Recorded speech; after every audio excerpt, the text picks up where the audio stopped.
মই খালি এটা কথা খুদিব খুজো আমাৰ সকলোৰে লাইসেন্স আছে নে নাই কাৰ নাই হাত দাঙি দিলে হল ঠিক আছে দুটা মই অনুৰোধ কৰিম যে আমাক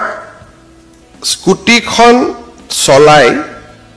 আমি এনেও চলাব পাৰো চৰকাৰে ছুটি দিছে পুলিচে নধৰিবও পাৰে কিন্তু ডিসিপ্লিন তাৰ পৰাই আমাৰ জীৱনত আৰম্ভ হয় গতিকে আমি আজি স্কুটিখন পোৱাৰ পিছত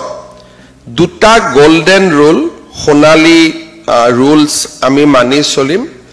এটা হৈছে যেতিয়ালৈকে আমাৰ ড্ৰাইভিং লাইসেন্সখন নহয় তেতিয়ালৈকে আমি স্কুটিখন নচলাও কাৰণ আৰু আজিকালি ড্ৰাইভিং লাইসেন্স পোৱা একেবাৰে সহজ যেটো লাৰ্নাৰ লাইসেন্স তাৰ কাৰণে কতো যাব নালাগে ঘৰত বহি কম্পিউটাৰ খুলি দুটা প্ৰশ্নৰ উত্তৰ দি দিলে আমি লাৰ্নাৰ লাইসেন্সখন আমাৰ ল্যাপটপতে আমি পাই যাব পাৰো আজিকালি বহুত হলনি হৈছে তাৰ পিছত ড্ৰাইভিং লাইসেন্স পাবৰ কাৰণে ডেফিনেটলি আমি পৰীক্ষা এটা দিব লাগিব গতিকে সকলোৱে ড্ৰাইভিং লাইসেন্সখন নলুৱাকৈ আমি স্কুটিখন নচলাও দ্বিতীয় হেলমেট আমাৰ অসমত रोड एक्सीडेंटर संख्या प्रति बছৰে বাঢ়ি গৈ আছে আৰু আমি প্ৰায় দেখা পাও যে অসমত रोड एक्सीडेंटত আটাইতকৈ বেছি সাফাৰ কৰে ইয়ং লৰা ছোৱালীয়ে যুৱক যুৱতীয়ে অলপমান বেছি স্পিডত গাড়ীখন বা বাইকখন চলোৱাৰ কাৰণেও হয় কেতিয়াবা ৰাস্তাৰ গণ্ডগোলৰ কাৰণে হয় কবাত গাত থাকে স্পিড ব্ৰেকাৰ থাকে আৰু ডেফিনেটলি কেতিয়াবা জুনে খুন্দা মাৰে তাৰ ভুলৰ কাৰণেও হয় যিসকলৰ মৃত্যু হল তেওঁলোকৰ এটা অধ্যায় যিসকল হস্পিটালত কমাত থাকিব লাগে তেওঁলোকে গুটে ঘৰখনৰ অৰ্থনীতিও শেষ কৰি থৈ যায় অৰ্থাৎ নিজৰ ভনিয়েকৰো নিজৰো মৃত্যু হল আৰু ভনিয়েক ভায়েকৰ পঢ়াৰ কাৰণে যদি কিবা টকা দেউতা মাই থৈছিলে সেইখনো আমাৰ চিকিৎসাত গুচি যায় সেই কাৰণে এই দুটা কথা আমি মানি চলিম যে আমি ড্ৰাইভিং লাইসেন্সখন লম একো ডাঙৰ কথা নহয় একেবাৰে সৰু কথা আৰু আমি হেলমেট পিন্ধি স্কুটি চলাম প্ৰিয় ভিউৱাৰসকল আপোনালোক সকলোৱে মুখ্যমন্ত্ৰী মহোদয়ে স্কুটিৰ সম্পৰ্কে ক'লে আৰু আপোনালোকে লাইসেন্স আৰু হেলমেট ব্যৱহাৰ কৰিব লাগে এই বিষয়ে জনালে গতিকে মই এতিয়া স্ক্ৰিনটো মোৰ ওপেন কৰিছো সাৰথী পৰিবহন বুলি সাৰ্চ কৰিছো এতিয়া ড্ৰাইভিং লাইসেন্সখন আপোনালোকে কেনেকৈ এপ্লাই কৰিব পাৰিব সেই বিষয়ে আপোনালোকক সবিশেষ জনাই আছো আৰু কিমান টকা ফিজ যাব আৰু কেনেকৈ আপোনালোকে লাৰ্নাৰখন এপ্লাই কৰিব পাৰিব সেই বিষয়ে আপোনালোকক দেখুৱাব বিচাৰিছো আৰু যিবিলাক ছাত্ৰ ছাত্ৰীয়ে নতুন স্কুটি পাইছে যেতিয়ালৈকে তেওঁলোকৰ লাইসেন্স ক্লিয়াৰ নহয় তেওঁলোকে যাতে গাড়ী নচলায় সেই বিষয়ে মুখ্যমন্ত্ৰী মহোদয়ে অলৰেডি জনাই দিছে এতিয়া চাওক ওপৰত পৰিবহন লিখা আছে পৰিবহনত এনেকৈ ক্লিক কৰাৰ লগে লগে এনে ধৰণৰ আপোনালোকৰ ড্যাশবোৰ্ডটো খুলি যাব তাত 2 নম্বৰৰ অপচনটো আছে সাৰথী তাতে আপোনালোকে ক্লিক কৰিব ক্লিক কৰাৰ লগে লগে ওপৰত দেখিছে 3 ডটত গৈ গলে ডেস্কটপ সাইট ক্লিক কৰিব ডেস্কটপ সাইট ক্লিক কৰাৰ লগে লগে অটোমেটিকলি আপোনালোকৰ এনে ধৰণৰ পেজ খুলি যাব তাকে হোমত ক্লিক কৰিব হোমত ক্লিক কৰাৰ লগে লগে অটোমেটিকলি আপোনালোকৰ এই পেজটো ওপেন হৈ যাব আৰু তাতে আপোনালোকে অসমত সিলেক্ট কৰিব অসমত সিলেক্ট কৰাৰ লগে লগে অটোমেটিকলি যেতিয়া আপোনালোকে নিজৰ ড্ৰাইভিং লাইসেন্স আপোনালোকে এপ্লাই কৰিব বিচাৰিব তেতিয়া এই যিবিলাক অপচন আহি আছে সেইবিলাক আপোনালোকে দেখিব পাইছে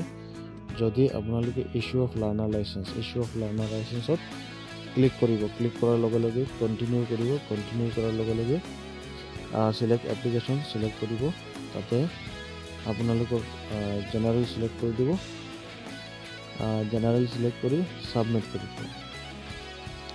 সাবমিট কৰাৰ লগে লগে সাবমিট আধাৰ অথেন্টিকেট আৰু উইদাউট আধাৰ সকলোৰে আধাৰ আছে আধাৰ অথেন্টিকেট ক্লিক কৰি সাবমিট কৰিব সাবমিট কৰাৰ লগে লগে তাতে অটোমেটিকলি আধাৰ নম্বৰ আহিব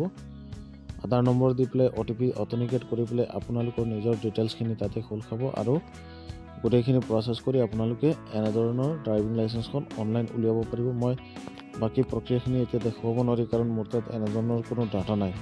আৰু এই কামটো আপোনালোকে মোবাইল ফোন দি নকৰি প্লে যদি আপোনালোকে কম্পিউটাৰ দি কৰে আপোনালোক সকলোৰ কাৰণে সুবিধা হ'ব কাৰণ তাতে ওয়েবকেমৰ প্ৰয়োজন হয় ওয়েবকেম ব্যৱহাৰ কৰি আপোনালোকে তাতে মানে নিজৰ ফেচ অথেণ্টিকেট কৰি পেলাই তাৰপিছত আপোনালোকৰ ড্ৰাইভিং লাইচেন্সখন লাৰ্ণাৰখন এটা সৰু টেষ্ট হয় আৰু সেইটোৰ কাৰণে আপোনালোকৰ স্কুটিৰ কাৰণে অকল যদি আপোনালোকে লাইচেন্স উলিয়ায় তেতিয়াহ'লে 150 ৰুপিজ এটা চৰকাৰী চাৰ্জ কাটে এই হিচাপে আপোনালোকে এইটো 150 টকা দি পেলাই এপ্লাই কৰিব পাৰিব এইখিনি হ'ল আপোনালোকৰ মূল বিষয় ড্ৰাইভিং লাইচেন্সখন এই পৰ্টেলটোৰ যোগেদি উলিয়াব পাৰি যদি আপোনালোকে নাজানে এই বিষয়ে তেন্তে মোক ক'ব মই কমপ্লিটলি এটা ভিডিঅ' বনাই দিবলৈ চেষ্টা কৰিম কাৰণ এইটো মোবাইল ফোন দি সম্ভৱ নহয় অনলাইন আপোনালোকে গ'লে কোনো ইউটিউবত তেনেকৈ বিভিন্ন ধৰণৰ গাইডেন্স আছে আপোনালোকে চাব পাৰিব লাৰ্ণাৰ লাইচেন্স কেনেকৈ এপ্লাই কৰা হয় তাৰপিছত এতিয়া আহিল গুৰুত্বপূৰ্ণ খবৰ যেটো হ'ল আপোনালোক সকলোকে জনাব বিচাৰিছোঁ মুখ্যমন্ত্ৰী মহোদয়ে কৈছিলে যে আমি সকলোৱে হেমলেটটো ব্যৱহাৰ কৰিব লাগে গতিকে হয়তো যদি আপোনালোকে হেমলেট অনলাইন কিনিব বুলি ভাবিছে বা কি হেমলেট কিনিলে ভাল কম দামত হেমলেট কিনিব পৰা যাব নেকি সেই বিষয়ে আপোনালোকক ভাল ISI মাৰ্ক থকা মই আপোনালোকক টেগলাইনৰ ভিডিঅ'ৰ টেগলাইনত লগাই দিছোঁ হেমলেটটো গতিকে সেই হেমলেট আপোনালোকে ব্যৱহাৰ কৰিব পাৰিব কাৰণ স্কুটি যেতিয়া আপোনালোকে চলাব তেতিয়া আপোনালোক সকলো কাৰণে হেমলেট অতি প্ৰয়োজন সেইকাৰণে মই আপোনালোকৰ সহায়ৰ কাৰণে এইটো ডেছবৰ্ডত লগাই দিছোঁ তাৰ পৰা আপোনালোকে চাব পাৰিব মাল্টিপল ভেৰাইটিজ লগাই দিছোঁ সেইখিনি আপোনালোকে চাই ল'ব ইয়াৰ উপৰিঞ্চি যদি স্কুটিৰ ৰিলেটেড কিবা এচেছৰিজৰ প্ৰয়োজন হৈছে আপোনালোকে মোৰ লিংকত ক্লিক কৰি পেলাই তাত গৈ পেলাই আপোনালোকে এচেছৰিজবিলাক কিনিব পাৰিব সেই আপডেটটো আপোনালোক সকলোকে দিবৰ কাৰণে এই ভিডিঅ'টো প্ৰস্তুত কৰিছোঁ আৰু মুখ্যমন্ত্ৰী মহোদয়ে আপোনালোক সকলোকে যি মানে আপোনালোক সকলোকে জনাইছে যি নিৰ্দেশনা পালন কৰিবৰ কাৰণে যে লাৰ্ণাৰ লাইচেন্সখন প্ৰথমে বনাব লাগে পিছত লাইচেন্স বনাব লাগে পিছত অন ৰোড গাড়ী চলাব লাগে আৰু আপোনালোকৰ সেফটিৰ কাৰণে হেমলেট গাড়ীৰ হেমলেটটো ব্যৱহাৰ কৰিব লাগে বুলি ধন্যবাদ ইনফৰমেশ্যনটো কেনেকৈ লাগিছে জনাব ধন্যবাদ থ্যাংক ইউ